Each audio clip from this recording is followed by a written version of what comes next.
Plusieurs d'entre eux ont été arrêtés. Les militaires invalides sont dans tous leurs états. Ils ont barré la route ce vendredi pour s'insurger contre la décision du directeur des armées de faire passer les ordonnances dépassant 50 000 francs à la direction de la santé. Indignés, ces manifestants menacent de s'immoler devant les cris du palais de la République. Abdoulaye Diouf Sarr fâche les internes et anciens médecins.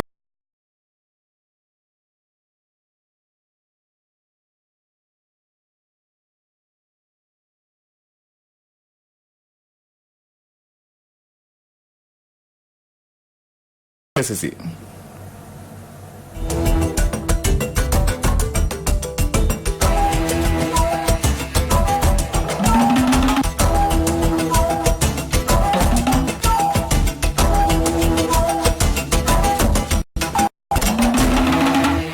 Mesdames et messieurs, bonsoir et bienvenue dans cette principale session d'information du soir. Manifestation contre la hausse du prix de l'électricité. Guy Marius Sagna, Babacar Diop et les jeunes de plusieurs partis et aussi organisations de la société civile ont tenu parole. Ils ont déchiré l'interdiction du préfet pour marcher jusque devant les grilles du palais. Les forces de l'ordre ont dû batailler ferme avant de les maîtriser. Abdou Diallo, le compte rendu. Devant les grilles du palais de la République arrivent les manifestants contre la hausse du prix de l'électricité.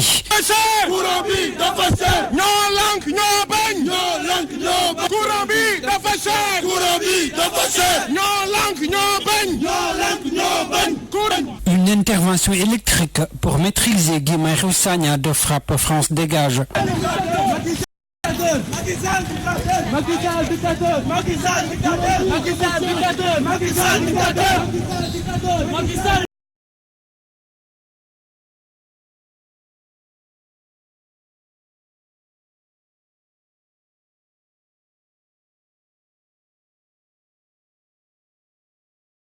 De siège devant le palais.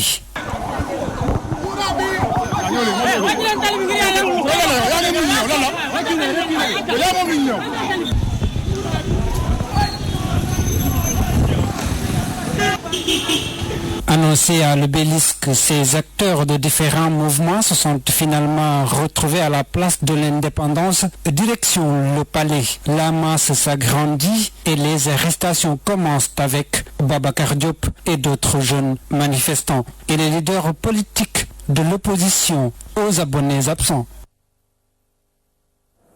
Tout militaire invalide dont le prix des médicaments dépasse 50 000 francs doit désormais se rendre à la direction des armées et non aux pharmacies agréées. Et une directive du directeur des armées qui met les militaires invalides dans tous leurs états. Ils menacent de s'immoler devant les cris du palais de la République si cette mesure n'est annulée. Rohandong. Indigné par la décision prise par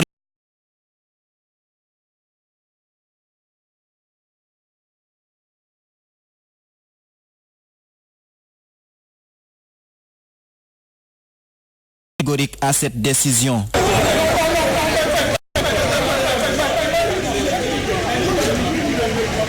Hier, on a reçu une note soi-disant tout invalide, détenteur de carnet, qui a une somme au-delà de 50 000 d'aller se présenter à la direction de santé des armées. Et pour cela, c'est une situation qu'on déplore à 100%, parce que vu la situation actuelle des invalides, on est à 9 000 invalides.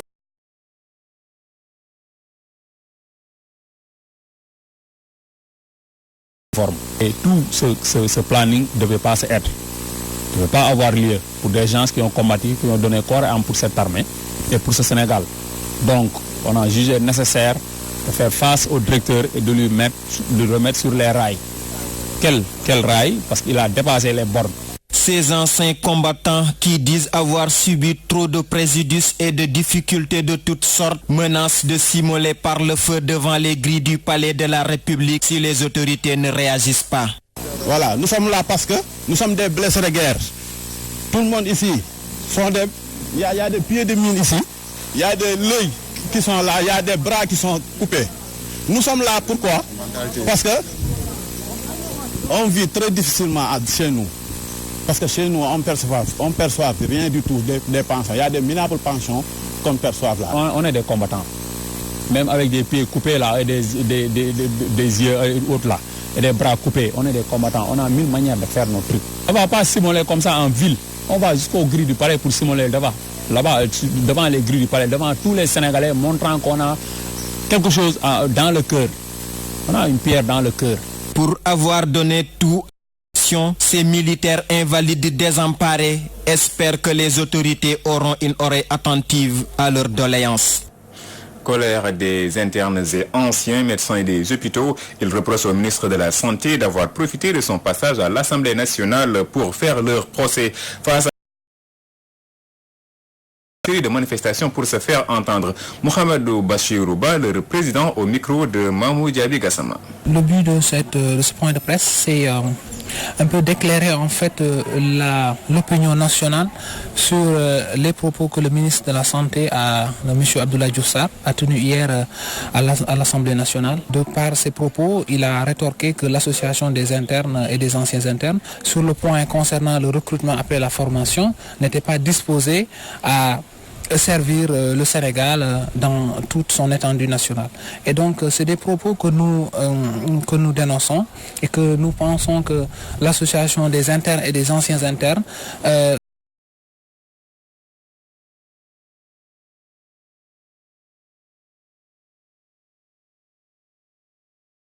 région et dans leur localité où se trouvent. La question qui se pose, c'est par rapport aux conditions de travail et d'exercice d'organisation dans ces structures de santé. Parce que en dehors du fait d'être ancien interne, il y a des spécialistes qui sont souvent envoyés dans les régions, dans les hôpitaux régionaux ou départementaux et qui n'arrivent pas à faire le travail et donc qui retournent sur Dakar. Et donc ça, c'est un problème que le ministère de la Santé devrait s'occuper. Et donc nous ne pensons pas qu'il nous faut faire un corollaire entre cette problématique-là et la problématique des internes et des anciens internes. Nous demandons à être recrutés à la fin de notre formation dans la fonction publique pour servir le Sénégal. Et donc ces spécialistes-là, il faut les recruter dans la fonction publique pour qu'ils puissent faire le travail, mais ne pas les recruter, c'est de les jeter dans le chômage et dans la précarité. Nous comptons également organiser une marche pacifique le mardi prochain à 15h. Nous avons décrété 72 heures de grève avec cessation de toutes les activités et renouvelables. Voilà. Donc,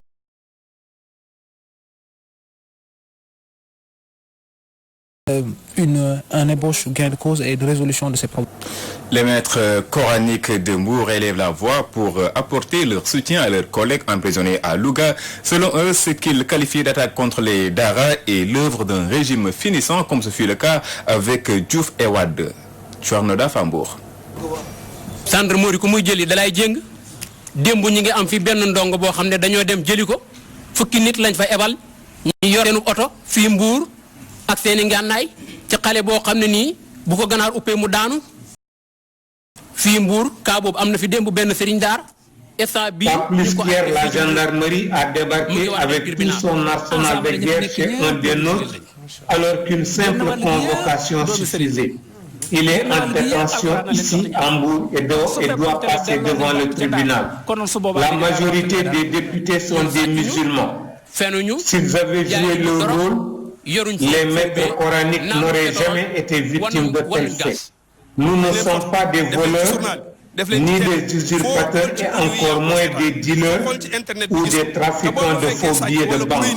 Le plus énervant est que le visage de l'enfant a été dévoilé devant tout le monde et dans tous les médias, alors que s'il s'agissait d'un malfaiteur, il aurait été flouté.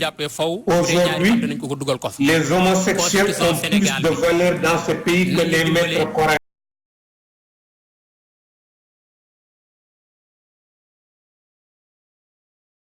Des homosexuels. Les écoles coraniques sont considérées comme des moins que rien dans notre législation, même si elles sont le socle. Vous savez, cette histoire, c'est juste un moyen pour nos gouvernants de détourner l'attention des populations sur cette affaire des faux billets dont nous réclamons la lumière et toute la lumière. gis nga seen problème faux billets yi moom lañ bëgg a jël problème daar yi mu nekk mbàjj gi koy muur mais muuroogut Sénégal yëpp a ngi leen di déglu na leer.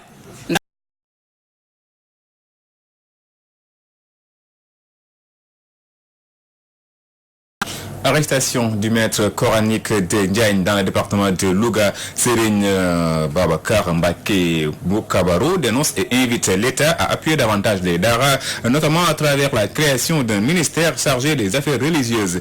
Le marabout en profite pour dénoncer la hausse du prix de l'électricité. Serigne Babacar Mbacké Moukabaro est interrogé par Mamadou Maktar Sarr.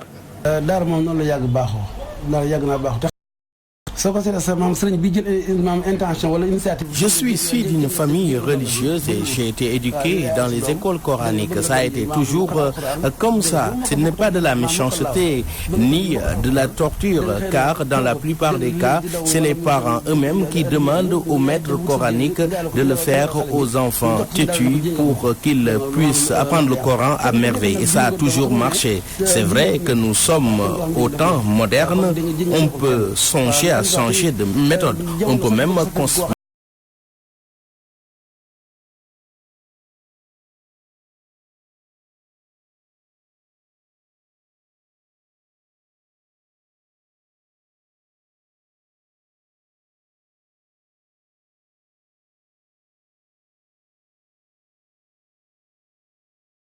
Mieux les efforts, créer même un ministère des affaires religieuses comme l'avait réussi Maître Abdoulaye Wade.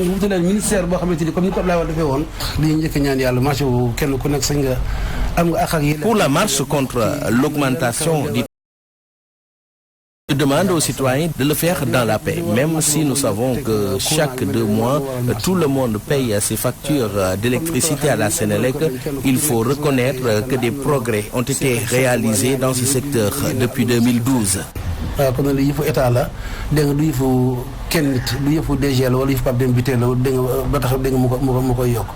Affaire Cheikhouna Gueye, le porte-parole du Khalife de Ndiagne, rassure que les relations fraternelles vont demeurer avec leurs voisins de Guet Ardo, malgré la tension de ces derniers jours entre les deux localités.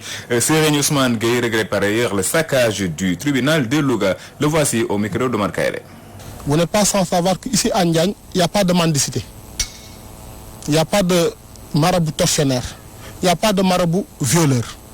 Il n'y a que ce qu'on appelle des kankfori. Nous formons des hommes de Dieu qui maîtrisent le Coran, qui peuvent le réciter, l'écrire en même temps. Donc voilà la vocation de la cité bénite de Ndiagne.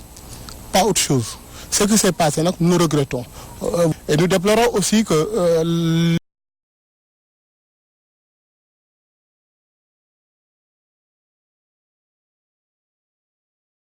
donc on déplore qu'il ait été montré en photo sur tous les réseaux sociaux. Ça nous le déplorons. Oui, le marabout est sorti hier, il a fait un discours d'apaisement. Et puis je crois que ça a été bien entendu. Parce que ici nous sommes des mourites. Un diggle, ça veut tout dire pour nous. Et puis on vous rappelle que Guet Ardo et Ndiagne, c'est 2 villages amis et frères. On les confond. Il n'y a pas de frontière d'ailleurs. Ces ONG-là, ils sont à la solde des Occidentaux. C'est de l'impérialisme culturel. Nous sommes des musulmans et nous restons des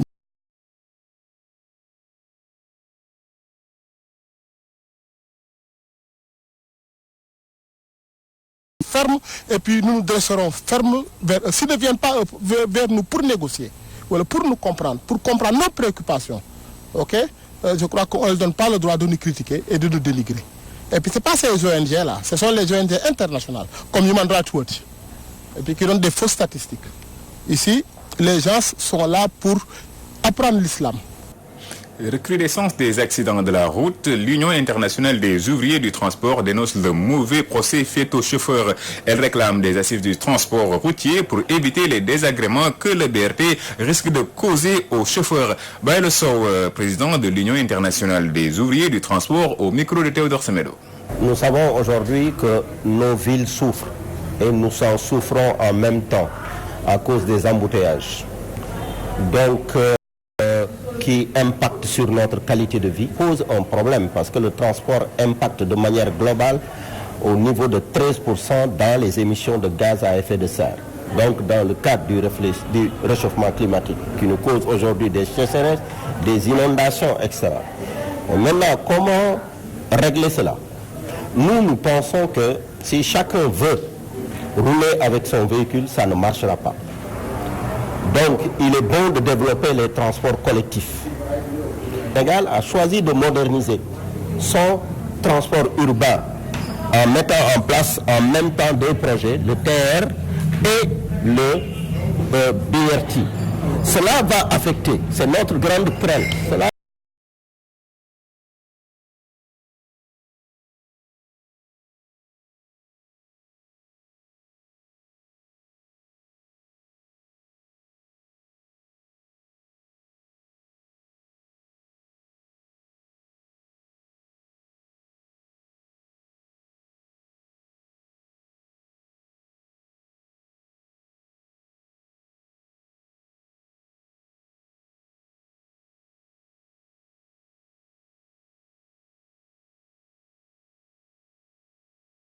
extrêmement important cela. Mais malheureusement, à l'arrivée, on n'a même pas eu 6% de chauffeurs affiliés à la caisse de sécurité sociale. Alors que des pays comme le Burkina, grâce à un projet que nous avons déroulé, ont affilié à la caisse plus de 52 000 chauffeurs.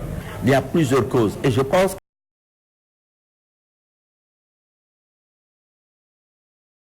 qu'on ne nie pas qu'il y a des problèmes d'indiscipline.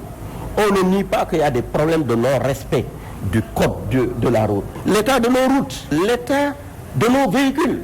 Mais il faut réfléchir plus et à prendre des mesures prospectives. D'abord, la question de la réglementation du métier de chauffeur. Je pense qu'il y a des assises nationales qu'il faut avoir sur le secteur du transport. Projet bus rapide de transit, l'Union des routiers du Sénégal émet des réserves. Elle craint un chômage technique forcé pour certains acteurs du transport avec la disparition de certaines gares routières. Écoutons à ce propos Gora Khouma, secrétaire général de l'Union des routiers du Sénégal au micro de Théodore Semedo. Nous avons le problème qu'on a, nous sommes des travailleurs. L'État a mis des projets, mais avec ces projets, ne tient pas en compte aucune considération sur les contrats de travail, les déclarations au niveau de la caisse et de l'IPRES.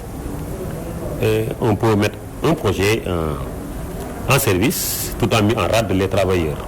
Ce que nous craignons, puisque le BRT c'est bon pour les populations, puisque nous sommes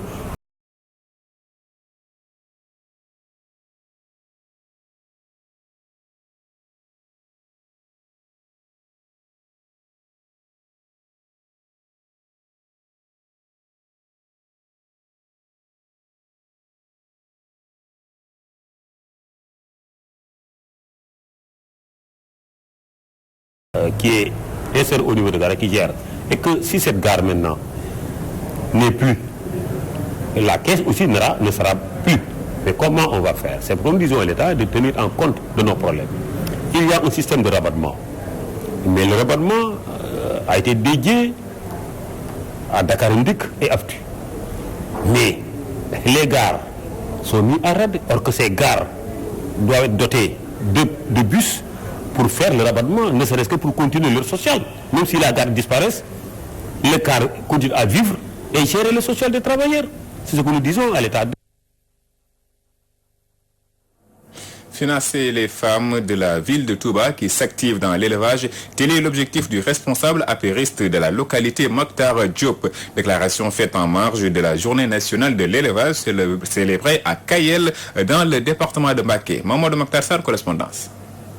Appuyer avec des financements les femmes qui s'activent dans l'élevage, c'est l'objectif de Mokhtar Diop. Le responsable de l'APR a fait cette déclaration en marge de la journée de l'élevage organisée ce jeudi à Kayel. Le partisan de Macky Sall d'ajouter que Touba ne dispose pas d'usine pour aider les femmes à soutenir.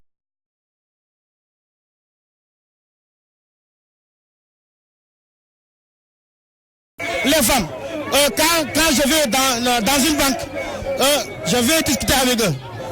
Je mets une caution pour qu'ils puissent financer les femmes. Donc, j'ai réussi à peu près à financer après plus de 200 groupements. Je suis prêt à le faire pour toute la population du département de Mbacké, surtout les éleveurs et les autres femmes opératrices économiques. Du côté des femmes de Touba,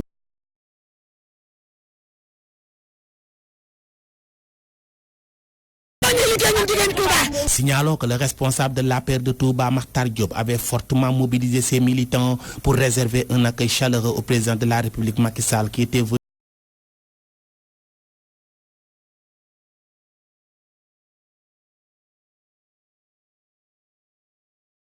C'est très normal que toute la population sorte, lui réserver un accueil chaleureux.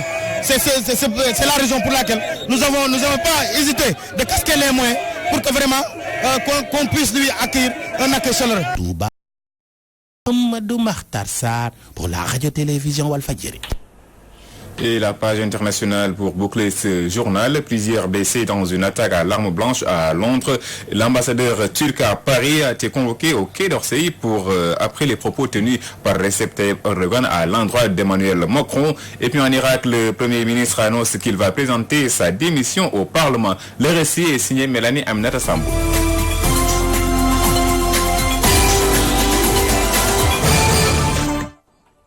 Plusieurs blessés dans une attaque à l'arme blanche à Londres. Le malheureux événement s'est produit ce vendredi dans le centre de la capitale britannique et un homme a été arrêté, a indiqué la police. Il a été neutralisé par un tir. L'incident est très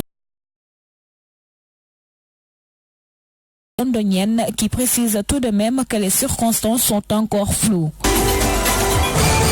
Le président turc Recep Tayyip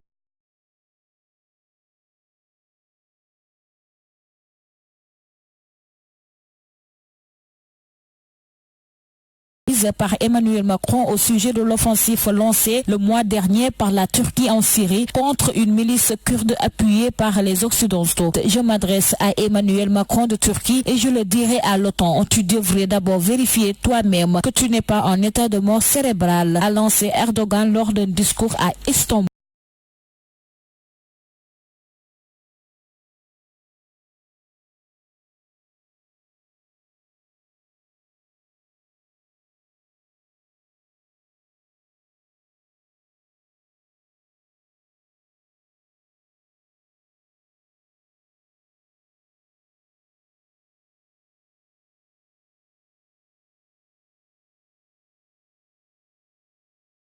Démissionnaires. Ce sont en effet les députés qui ont désigné le Premier ministre et ses collaborateurs il y a plus d'un an. Adel Abdel Mahdi refusait toujours jusqu'ici de démissionner malgré la demande pressante de la rue. Il a organisé une répression militaire plus violente encore ces derniers jours et aujourd'hui il a annoncé qu'il va présenter sa démission au Parlement. On peut dire que c'est un soulagement pour le peuple irakien.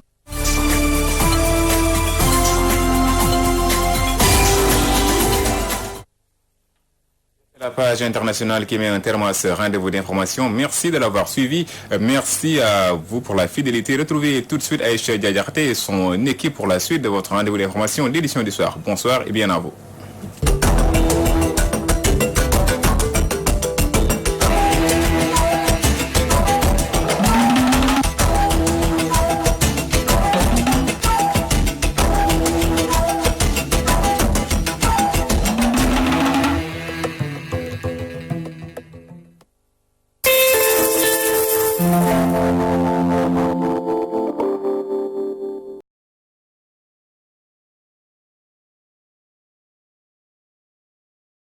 Abdou Diouf de Diamniadio, SICAD, Dakar abrite la conférence internationale sur le thème développement durable et dette soutenable. Trouver le juste équilibre.